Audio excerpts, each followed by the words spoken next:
Last day ഞാനൊരു സ്ഥലത്ത് പോവാന്ന് പറഞ്ഞ് വീഡിയോ ഇട്ടിട്ടുണ്ടായിരുന്നില്ലേ? അതെങ്ങോട്ടാണെന്ന് നിങ്ങളോട് പറഞ്ഞിട്ടുണ്ടായിരുന്നില്ലല്ലോ. അങ്ങനെ ദാ പോണ വഴിക്ക് ഈ മല തന്നെയാണ് കേട്ടോ കാണാനുണ്ടായിരുന്നത്. ഇത് എത്ര കണ്ടാലും എനിക്ക് മതിയാവുന്നില്ല കേട്ടോ. എന്താ രസമല്ലേ കാണാൻ വേണ്ടിയിട്ട്. ഈ ഫോണിൽ കൂടെ കാണുമ്പോൾ ഇത്രയും ഭംഗിയുണ്ടെങ്കിൽ അപ്പം നേരിട്ട് എന്താവുമല്ലേ രസം. ഇതൊക്കെ ശരിക്കും പറഞ്ഞാൽ ഇടുക്കി ജില്ലയിൽ മാത്രം കാണാൻ പറ്റുന്നതായിരിക്കുമല്ലേ. ഇനിയിപ്പോൾ വയനാട് ഇങ്ങനെയൊക്കെ ഉണ്ടോ എന്ന് എനിക്കറിയത്തില്ല കേട്ടോ. കാരണം ഞാൻ പോയിട്ടില്ല.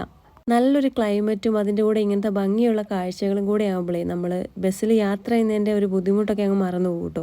അങ്ങനെ മുണ്ടക്കൈ സ്റ്റാൻഡിലെത്തിയപ്പോൾ നോക്കിയാൽ മരത്തിൽ നിറച്ച് ഈ കറുത്ത് കാണുന്നത് മുഴുവൻ വവ്വാൽ ഇങ്ങനെ തൂങ്ങിക്കിടക്കുന്നതാണേ. നമ്മുടെ ഇവിടെ ഇങ്ങനെ വവ്വാലുകൾ കുറവാണ് കേട്ടോ. അതുകൊണ്ട് ഞാൻ കണ്ടപ്പോൾ ആശ്ചര്യത്തോടെ വീഡിയോ എടുത്തതാണേ. പിന്നെ നമ്മൾ ഫുഡ് കഴിക്കാൻ വേണ്ടിയിട്ട് അടുത്തൊരു റെസ്റ്റോറൻറ്റിൽ കയറിയിട്ടുണ്ടായിരുന്നു കേട്ടോ. അവിടെ നിന്ന് ഞാൻ കഴിച്ചത് പൊറോട്ടയും പിന്നെന്താ ബ്രൊക്കോളി ആണോ കോളിഫ്ലവർ ആണോ എന്ന് എനിക്കറിയത്തില്ല, ഒരു കുറുമയും. ഇപ്പം നിങ്ങൾക്ക് സ്ഥലം മനസ്സിലായിക്കോണൂല്ലേ എങ്ങോട്ടാ വന്നേന്നൊക്കെ. ആക്ച്വലി ഞാൻ പോയ കാര്യത്തിൻ്റെ ഒന്ന് വീഡിയോ എടുത്തിട്ടുണ്ടായിരുന്നില്ല കേട്ടോ.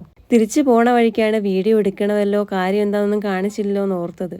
ശരിക്കും അച്ഛൻ്റെ ഒരു ഫ്രണ്ടിൻ്റെ വീട്ടിൽ പോയിട്ടുണ്ടായിരുന്നതാണ് കേട്ടോ. ഒരു ഫംഗ്ഷൻ ഉണ്ടായിരുന്നു, അത് അറ്റൻഡ് ചെയ്തിട്ട് നമ്മൾ അന്ന് തന്നെ തിരിച്ചു പോന്നിട്ടുണ്ടായിരുന്നേ. കുട്ടനാടായിരുന്നു കേട്ടോ നമ്മൾ പോയത്. ശരിക്കും പറയുവാണെങ്കിൽ ഈ ആലപ്പുഴ കാണാൻ വേണ്ടിയിട്ട് എന്താ ഭംഗിയല്ലേ. ഈ കാണുന്നതൊക്കെ കുട്ടനാടാണേ. എന്താ രസമല്ലേ കാണാൻ വേണ്ടിയിട്ട്. പക്ഷേ വെള്ളം കയറുന്ന സമയമാകുമ്പോഴാണ് വലിയ ബുദ്ധിമുട്ട്, മഴക്കാലമൊക്കെ വരുമ്പോൾ.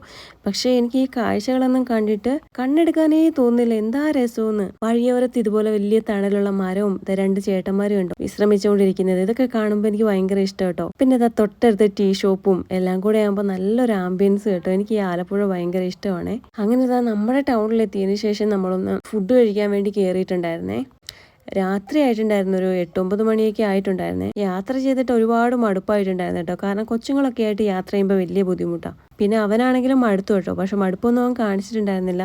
നമ്മൾ ഫ്രൈഡ് റൈസും അതുപോലെ ചില്ലി ചിക്കനും കൂടെയാണ് കഴിച്ചിട്ടുണ്ടായിരുന്നത്. അതൊക്കെ കഴിച്ചിട്ട് ആ വെളിയിലേക്ക് ഇറങ്ങിയപ്പോഴത്തേക്കും നല്ല മഴ കേട്ടോ. പിന്നെ നമ്മൾ നേരെ ഓട്ടോറിക്ഷ പിടിച്ച് വീട്ടിലേക്ക്